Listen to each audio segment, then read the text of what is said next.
கம்பும் ராகியும் சேர்த்து அரைச்ச மாவு 2 கப் எடுத்துக்கோங்க. அதே கப்பில் 2½ கப்பு தண்ணியை ஊற்றி மாவு கட்டி இல்லாமல் நல்லா கரைச்சிக்கோங்க. அதே கப்பில் 4 கப் அளவு தண்ணி எடுத்து அடிக்கனமான பாத்திரத்தில் ஊற்றிக்கோங்க. கூழுக்கு தேவையான அளவு உப்பையும் நீங்கள் இப்போவே ஆட் பண்ணிக்கலாம்.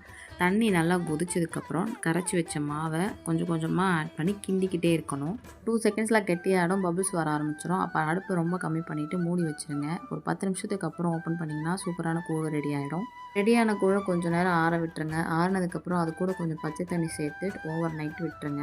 காலையில் கூழ் புளிச்சு ரெடியாக இருக்கும்.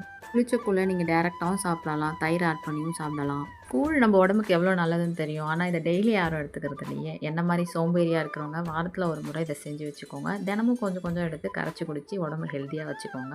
ஏன்னா சம்மர் வந்துருச்சு, நம்ம உடம்ப நம்ம தான் பார்த்துக்கணுங்க. வீடியோ பிடிச்சிருந்தா கூழ் பிடிச்சிருந்தா லைக் பண்ணுங்கள். அப்படியே அந்த ஃபாலோ பட்டனை கொஞ்சம் தட்டிடுங்களேன்.